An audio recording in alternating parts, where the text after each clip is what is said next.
He's a serial entrepreneur, having founded and led several businesses in the internet technology, services marketing, including Canada's top-ranking technology marketing firm. Gentlemen, if you would like to listen to who's going to talk to you, I will be very grateful. Axel holds a BASc from University of Toronto and an MBA from Kuhn School of Business. He also has an MBA from SC Johnson Graduate School of Management at Cornell University. He currently teaches e-commerce and e-business to business professionals at the University of Toronto. Please help me welcome Axel to deliver his presentation.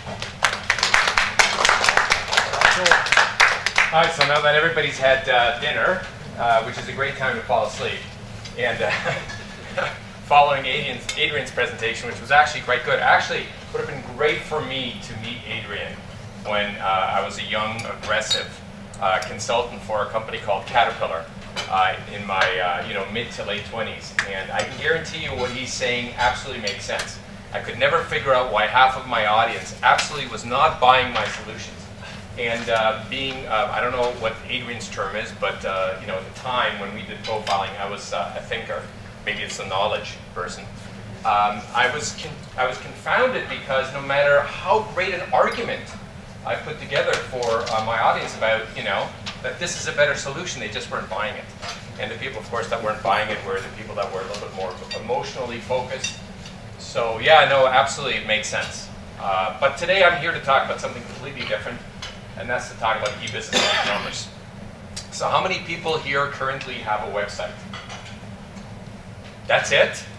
Well, okay, so we've got a little bit more. And so how many entrepreneurs are here today, actually? So as an entrepreneur, how many of you see the web as an opportunity for you? Pretty well everybody. Okay, all right, so I've got an audience. This is good. So my background, I am an entrepreneur. I've been involved in e-business since its infancy, pretty well in '95, and probably made one of my biggest mistakes around '97 when, as part of the business we were in, we had Canada's largest technology marketing and strategic agency, about 50 people. We started something called Industry Link, which was a hub, an online directory, and it was rated by Yahoo as one of the top 10 business-to-business sites in 1997. And we were so busy with other things, and we let it go. And of course, drastic mistake. But anyway, we've done a lot of great things in the internet since its infancy and its beginning. I now, as Aled said, I teach at University of Toronto School of Continuing Studies to business professionals. And I would say about half of the people in that program are entrepreneurs who are trying to take their business to the next level online. Also do some consulting in that area, volunteer for the RIC Centers and the One Network as an e-business advisor. And recently came up with a survey report we did of Canada's top e-businesses because, as you may know, Canada is not considered a leader in e-business and e-commerce. It's not a laggard exactly, but it's been rated by BCG and actually by the Canadian government as well as a player, but definitely lagging behind other countries like the UK and the United States. And so we wanted to take a look what one of the reasons might be. Is it in management? So we did a fairly extensive survey of e-business and e-commerce managers in Canada, including some of the largest, most prominent. And if you're interested in that kind of thing, there's a report on our website, and I think it shows some very interesting opportunities for Canada. It shows that there are some issues that we can't get over in Canada. We have a lack of scale. A lot of Canadian e-businesses are limited to Canada. And of course the issue is Canada's less than in size and population than the state of California. So if you're comparing to the US, our US competitors, they have much more scale. Canadians are also have a cultural aversion to risk. And that is a real break when it comes to e-business, because e-business is all about innovation and constantly pushing the envelope. So those are two issues we can't do anything about, but if you pick up the report, there's all kinds of things that can be done in Canadian business. And I think it makes quite interesting reading. All right, so I didn't quite know exactly what stage you were at with your businesses and your e-business venture, so I'm just going to take kind of a general stab. And what I've done is I've taken some slides from various kind of consulting journeys, plus from the course that I thought might be relevant and might give you some insight. So first of all, I don't think I need to tell anybody about the lure of e-business. Everybody looks at these guys and says, you know, we can be the next Sergey Brin, the next Google, the next, by the way, who's this guy? Anybody know? One of Canada's leading e-business entrepreneurs right now. Anybody using Hootsuite? Mm-hmm. Yes? Yeah. Yeah. So, and of course, Biz Stone of Twitter. So, you know, clearly a lot of people, at least the people that come to our program, are drawn by the fantastic opportunities in e-business. And things are moving so rapidly in this area. When there's churn, when there's new business models, new processes, there's always, for entrepreneurs, opportunities. And Canada, actually, in the e-business sphere, has some very innovative new up-and-coming companies. And also a track record of some decent innovation. Radiant 6, anybody heard of Radiant 6? Out of Ottawa, was recently bought by Salesforce, right? So, East Coast. Was East Coast, yes, absolutely. Systemus, probably the leader in marketing automation globally. Companies like BuildDirect.com out of Vancouver. So some very, very innovative business models coming out of Canada in e-business. So clearly a lot of bucks, lots of opportunity, people are attracted to it. Internet penetration rates, you know, everybody knows the world's online. All these consumers are online and everybody wants a piece of that pie. Just giving you the lure now. You know, there are certainly some issues about going after this market as an entrepreneur. Boston came up with this study. Boston Consulting said that even for Canada, who's not exactly a leader in e-business, e-business presents the highest growth rate of any industry segment that exists in Canada. So whether you look at developing countries or developing countries, e-business has the highest growth rate and is already one of the largest business segments in the economy. So it's the place to be. I'm sure you've all heard you know, when the elevator's going up, you want to be on the elevator, right? This is exactly one of those situations. Now, something I wanted to share with you. It was a great presentation by Adrian. I wish he was still here.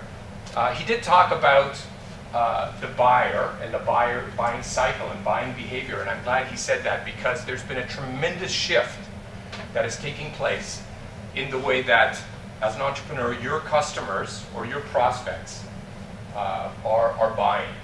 I liken it to the fact that you know, power has shifted from the seller to the buyer. In the good old days, salespeople were very important. And you kind of counted on a salesperson to tell you what's going on in the industry, to be an expert. Today, the buyer does their own research. 90%, this isn't business to business, but over 90% of business to business buyers start the buying cycle online by doing research. They don't wait for a salesperson to call. They don't call a salesperson. They do their own research online. And the implication of this is dramatic, because what this means is if you're not available online, if you don't have a presence online, and people are searching for a solution, you're going to be left out of the first part of this buying cycle. And I've seen this again and again. Now, for B2C, it's a little less. Business to consumer market, it's about 67, 70%. But still, the majority of buyers go online to see who's there and who offers you know, solutions for their needs when you have that burning platform. It's also very easy today to create a website. I mean, let's face it. You can create a really nice, impacting website for about $500 yourself, right? How many people have created their website for under $1,000? Yeah, it's really easy, right? How many people have spent over $50,000? Nobody. Okay, good. All right. Entrepreneur is bootstrapping it. I love it. I love it. So it's very easy to get on board and play, right? So, but here's the big but. This is why people come to the class. They say, "Oh, I want to do this. I want to, you know, be the next Biz Stone and so forth, and take advantage of the opportunity." There are huge buts.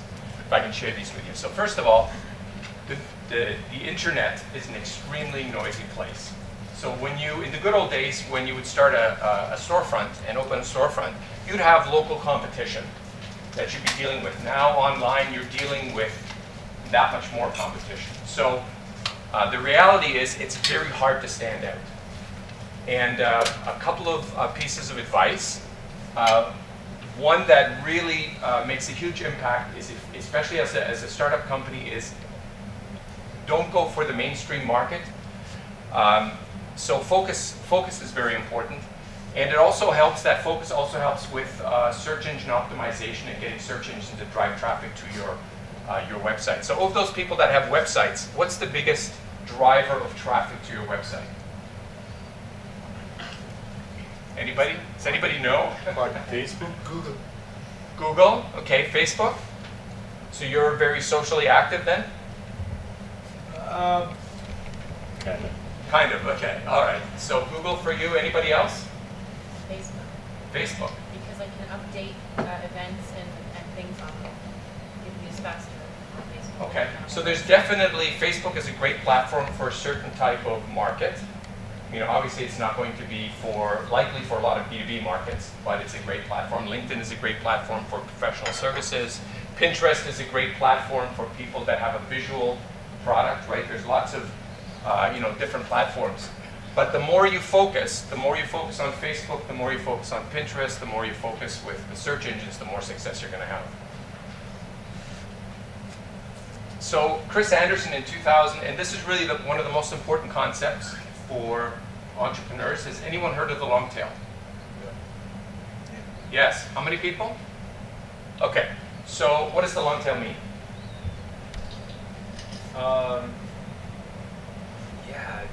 It's basically people jump on in the beginning and it's a lot, and then as you get more focused, it gets smaller and smaller and smaller. But the opportunity to connect with those people gets larger. Right. Right. Right.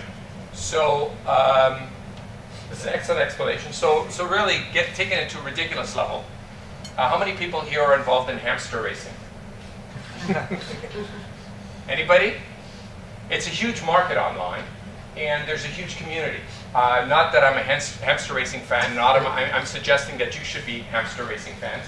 But the point being that if you put a store on Yonge Street and you sell equipment for hamster racing, you're probably going to fail. If you have a store online to sell hamster racing equipment, you can succeed, and you can succeed in a big way. So my advice to entrepreneurs always is focus your target as narrow and as precisely as possible, because there's enough of an audience out there for you, for buyers that are looking exactly for the kind of solution, the kind of service, the kind of product that you're looking for. And the more you move into the long tail, the more you're going to resonate with your market, and the more successful you're going to be competing for that traffic, whether that's from an advertising standpoint, from a social media standpoint, or from an organic search standpoint. Oh, I did it again. Push the back button here. Okay, so is everybody here happy with their online business model? Anybody not happy with their online business model?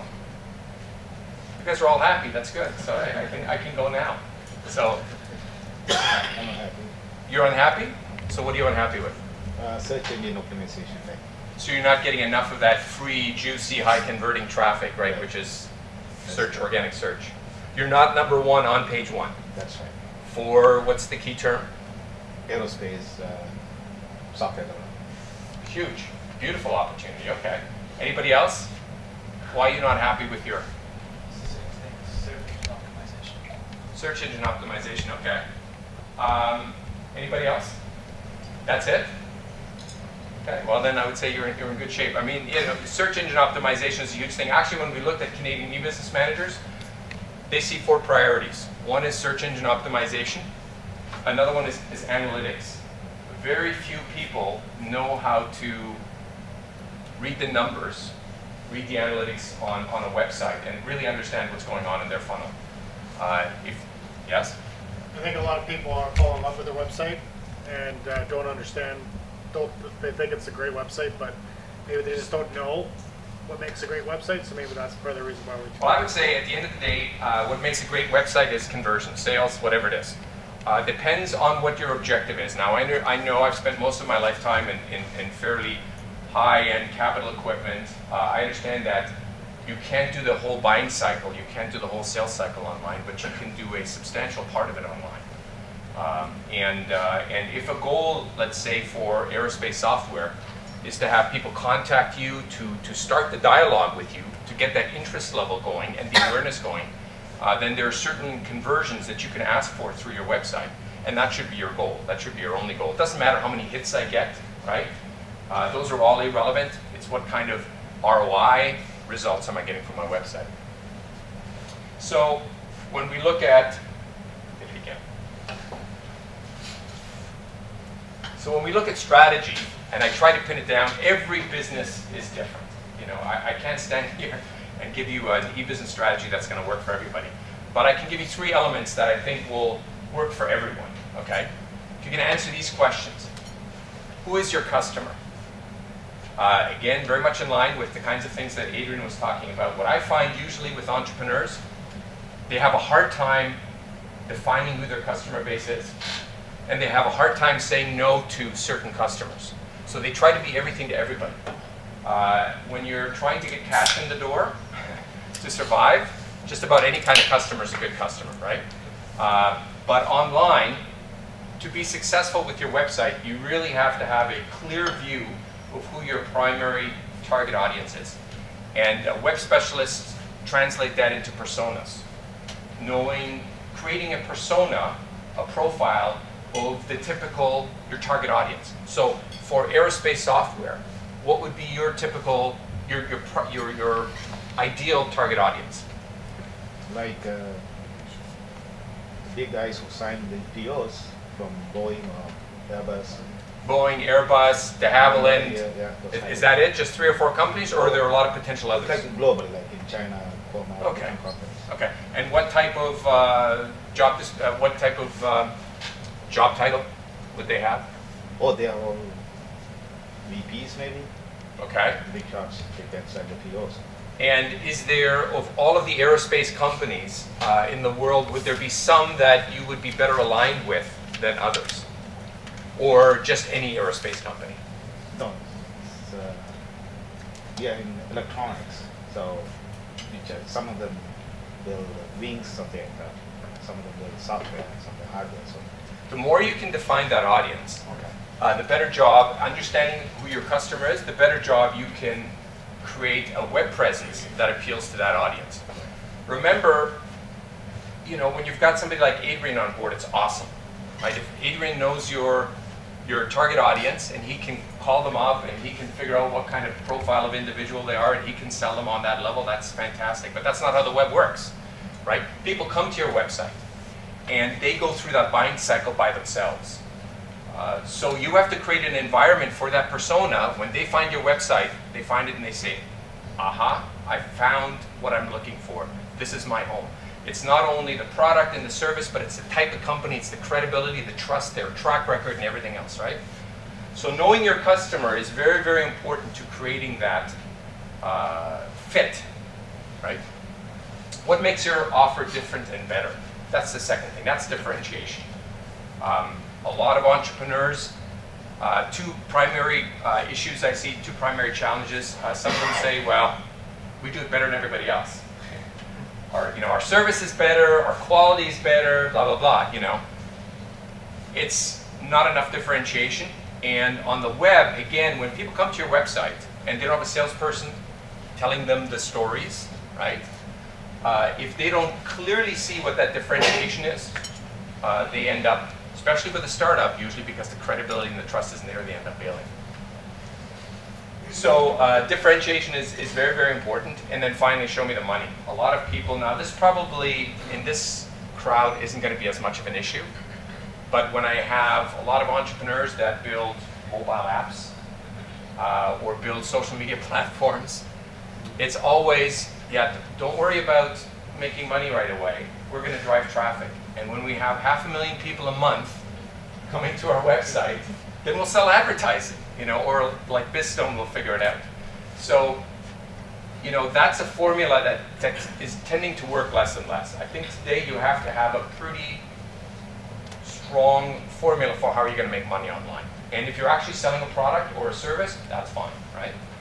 But make sure you have that formula worked out. So, managing your e-business funnel. Felix, Yes. just to sort of bring another point, like Twitter, they never had a commercial model. I don't think that they got one now. I mean, you know, it's No, actually, they're starting to sell their data, right? Yeah, yeah. And they're So- selling promoted tweets, and so. yeah. Sometimes you just, you know, like you're saying, you have to go with the free model and hope that someday. I'm not going to say no because you know, the web is great, and just when you think you have a formula that tends to work for most people, somebody comes along and busts the model. But I would tell you that a lot of people today feel that the days of, you know, an early Amazon that spent 6 years before they made any money, the early Twitter and so on, that model is more and more difficult to do, right? So I think today, if you're, especially as as a startup and you're bootstrapping in terms of cash flow and burn rate, you really have to have some kind of a monetization strategy worked out from the beginning. And you know, yes. Sorry, not to interrupt, but I actually want to go on the back on those 4 areas of interest for executives. You mentioned SEO, analytics, and then. So sorry, yes. So SEO is one of the areas. Right. Analytics is a huge area. I'll tell you right now that there was some research that was done recently, and that showed that 80% of people set up their analytics wrong. So the data they are capturing for their website is wrong, and so they're making decisions based on bad data. Bad data is worse than no data, right? So analytics is a key focus, and of course everyone here has heard about big data, which is things like capturing social media streams, unstructured data, and so on. So that whole area is becoming the new competitive edge. Of course, it's always been the competitive edge for Amazon, and more now it's the competitive edge for the banks, for telcos, and so forth, in micro-segmentation, and really understanding things more about you probably than you realize in terms of a buyer in all of these areas. So analytics is one. Customer experience management is a huge focus. People are realizing, finally waking up to the fact that you need to create a buying journey for your customer that is delightful, that gets them emotionally engaged, especially for B2C products, but that doesn't give them an opportunity to bail. People bail from your website during the entire buying cycle, there's a good chance that they're going to go someplace else, right? So creating that whole buying journey customer experience. So that's one of the other areas. And then of course social media. Everybody's on board, but nobody knows how to do it. And nobody knows how to make money at it. So the online funnel is key to understanding your opportunity, right? A lot of people, and especially if you go to a lot of agencies, say, you know what, I got a great idea, I built this website, help me capture an audience out there. What they'll do is they'll stuff traffic in, right, into the top of the funnel. Whether they suggest buying ads or tell you they're going to get you on page 1 on SEO, whatever. And that's only one part of the equation. So when you move people into the funnel, that's great, but you have to manage them through the funnel. It's just like a sales process, right? You don't want to have your salespeople grab somebody, drop them at the front of your store, and then walk away. It's how the information that you give them, how you engage them, how you build trust while you're in the website, how you build thought leadership, right? I would suggest if you're an aerospace software, there's probably some insight that you could share with your market that shows that you're an expert in the area, right? That you have some knowledge, something to offer that others don't. So creating that engagement through your website, building that trust and that credibility is huge. And then moving it all to some kind of conversion, whether that's an online transaction or, you know, a call, or, you know, fill out a form, whatever it is. Here's a model that I find is a nice template to use to see whether you're doing a good job with your website. So consider the buying journey that your target audience is going to take by themselves. So ask yourself, is my website easy to find? Right? If it's not easy to find, you don't exist. It's that simple. And again, points to the fact that if you're starting out as an entrepreneurial organization, the more you focus, the easier it is going to be to find you. If you try to go after some big segment like aerospace, right? It's going to be very difficult for a startup to be found. So make sure you're easy to find. Make sure that you have easy ways for people to engage with you through content, through forums, through whatever it is that keeps your audience engaged. Easy to trust. As a startup, you have very little trust. As a small company, you have very little credibility. As a clicks-only online business, you have much less inherent trust than a company that has a bricks presence, that has a physical presence, right? Legatum does a survey about trust factors around the world. Would you say that Canadians are more or less trustworthy than the rest of the world on average? Less? More? We're good, right? We're nice. Why do you say less? More. Well, because Canadians, they not jumping right away for opportunity. They just more, yeah, they want to analyze it. Yeah. Right? We're actually quite, 6 out of 10 Canadians generally do not trust another individual. Wow. If you live in the Nordic countries, Sweden and where are you from? Germany. Germany, good, okay. So if you live in one of the, so am I, there you go. So if you live in one of the Nordic countries, the trust rate is much dramatically higher. So only 3 out of 10 people don't tend to trust others. So why is this important? When you go on a website, the first thing is always like, yeah, sure. Okay, look at all these claims, look at all the things they can do. I've never heard of them, right? And not a lot of people put emphasis on trust. So how can you add trust onto your website? What kinds of trust factors can you add? Testimonials. Testimonials is one, absolutely. What else? Big names. Big names, yes. What else? Case studies. Case studies, yes. Photos with the testimonials of real people. Absolutely. Any kind of rich media content is great, right? Because people hate to read. Don't make them work to consume the information. What else? Reviews.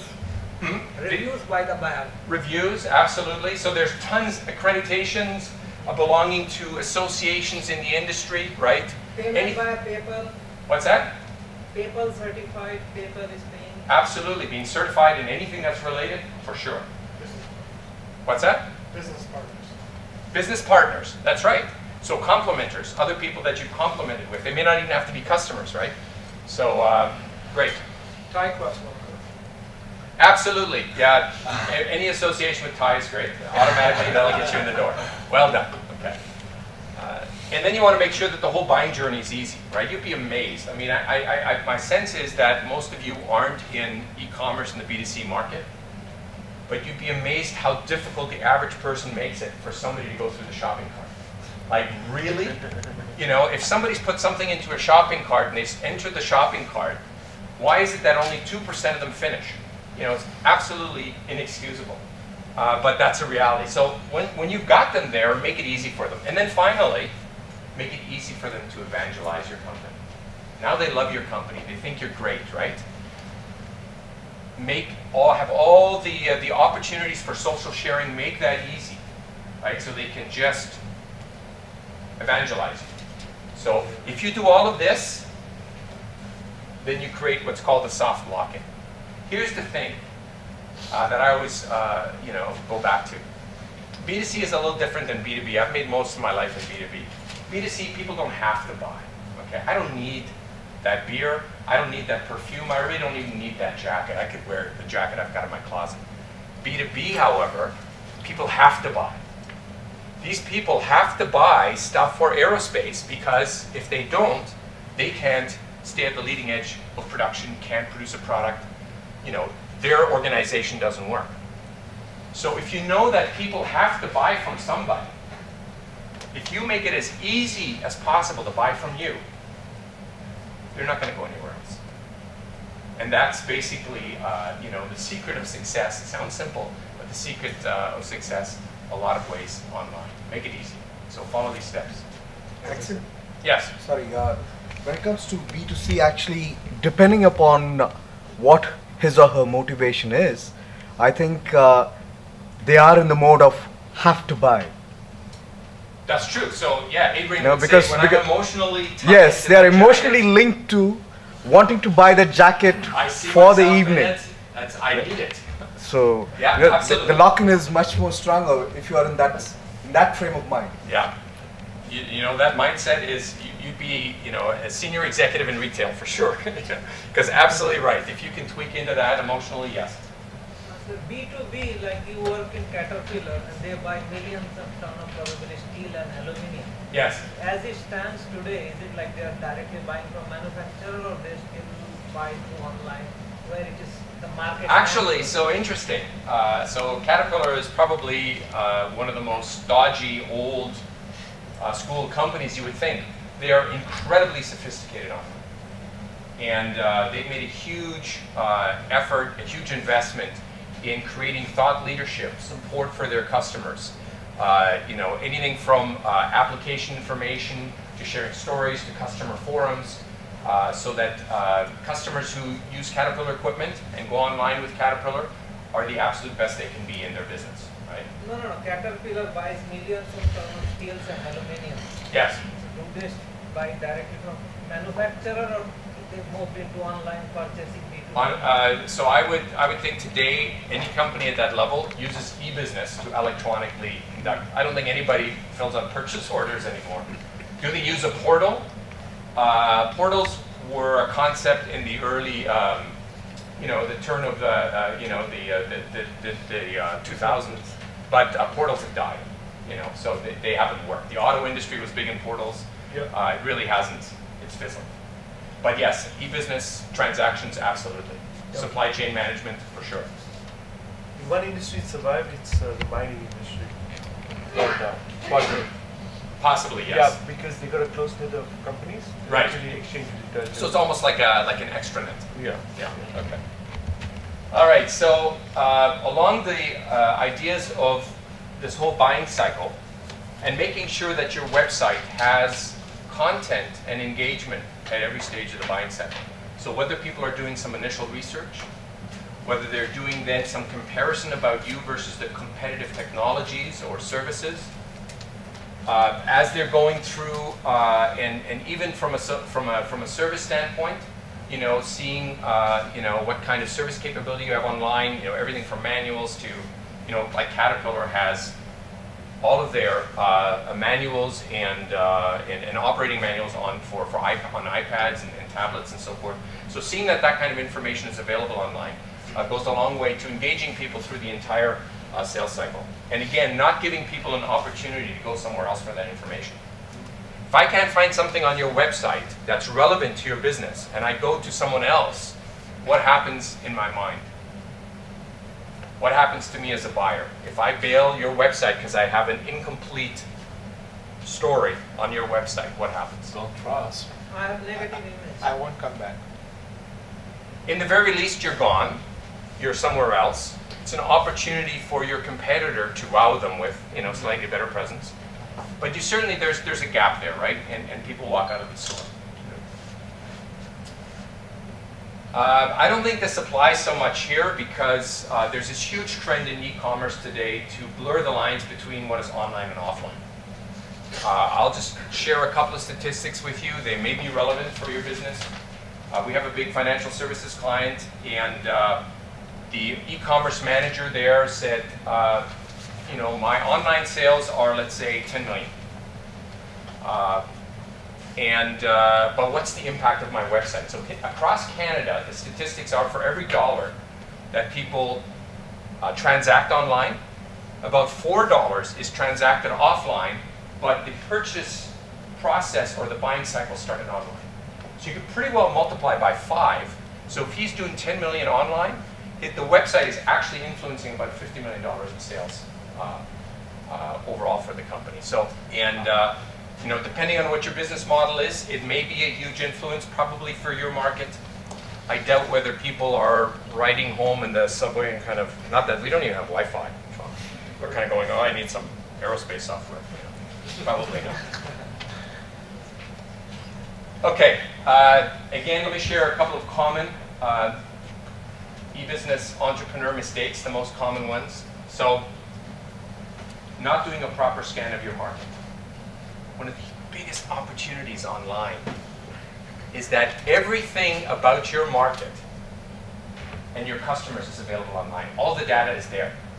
You just have to find it. In the old days, it was expensive to do research.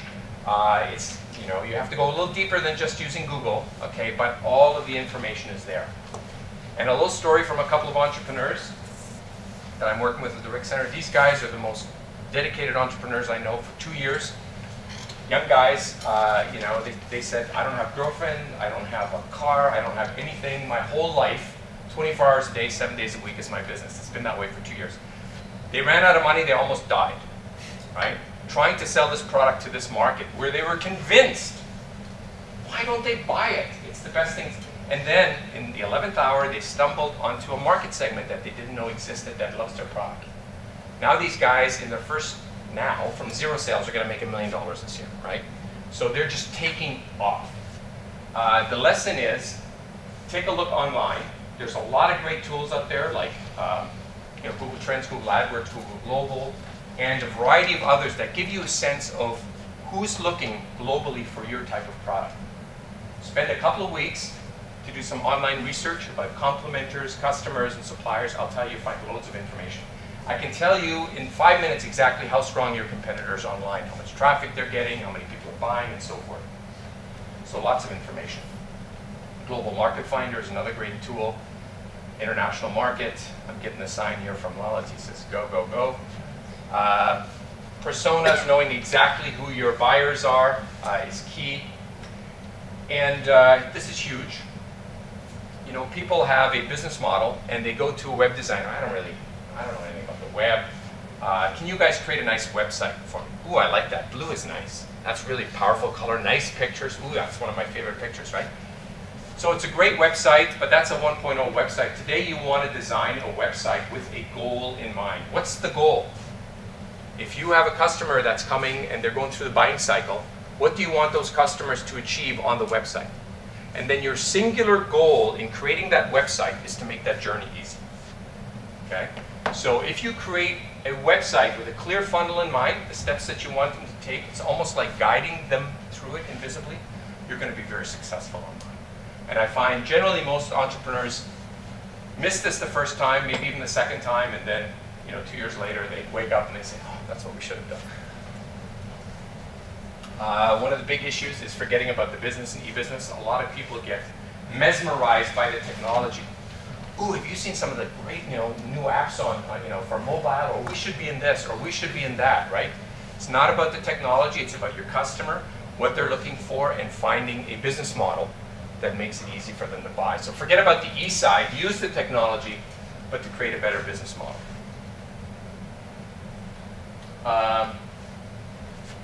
One of the other areas that I find regularly is if you go into an e-business, you create an e-business, you pretty well need 3 skills on your team. And a lot of people, they have the business development team. That's usually the entrepreneur. I know this market, I want to sell, They've got a technical or operations person about the product. Generally what they're missing is someone who is a internet techie, who really knows, can create a dynamic websites, can create the kind of back end and front end that's required. And if you don't have that type of person on board, you're going to be, you're either going to be paying a lot of money to outside agencies, or you're severely going to handicap yourself. So, marry a techie, get your children to marry a techie, whatever you need to do. Okay?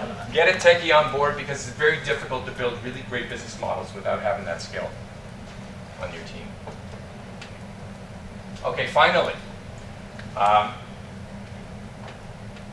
and this is my last slide. So, one of the key concepts today is becoming a T-shaped individual. Does anybody know what a T-shaped individual is? Lalit, come on, what's a T-shaped individual? You have very deep knowledge in one topic, but at the same time, you have some presence in all the verticals as far as your experience. Right, so you've got deep knowledge. That's the the vertical part of the T.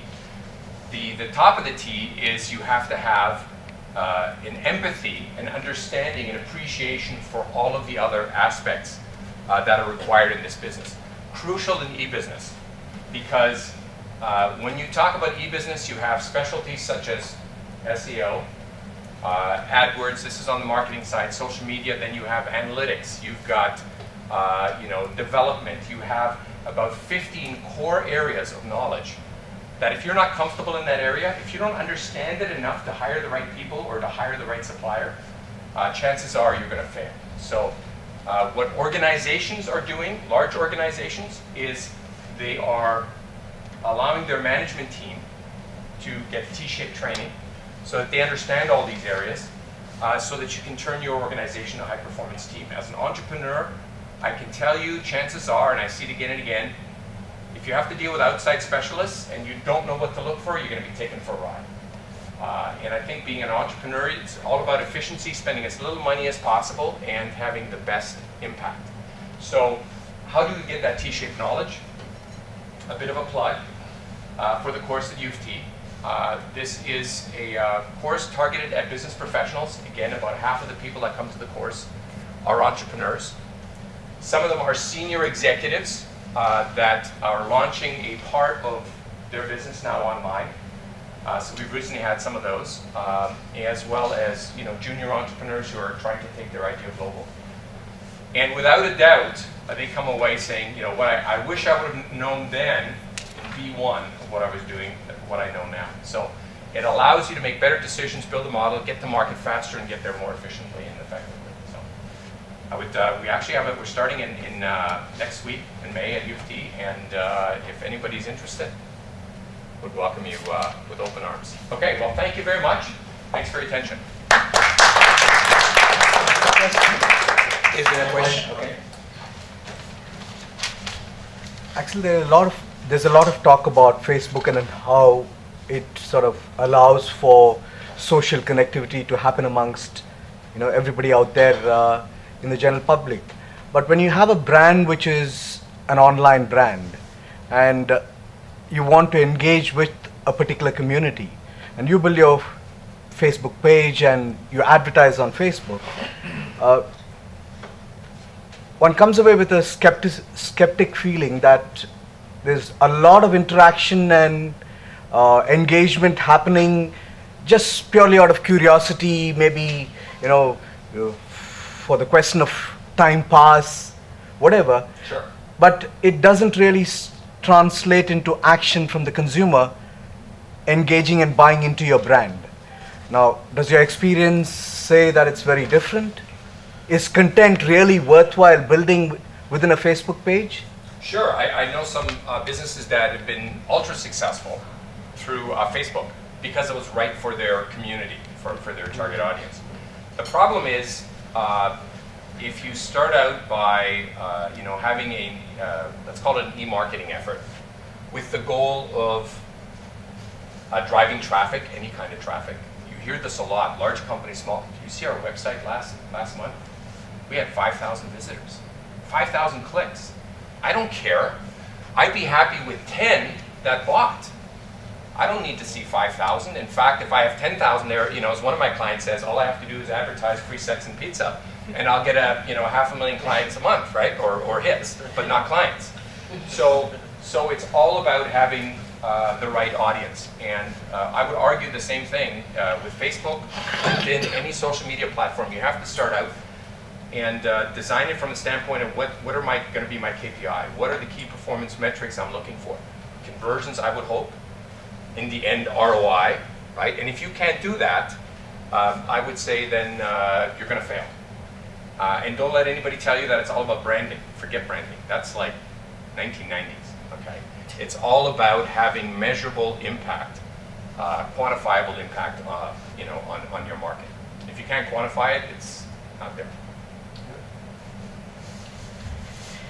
Thank you so much. Thank you. Thank you for coming. Okay, thank you.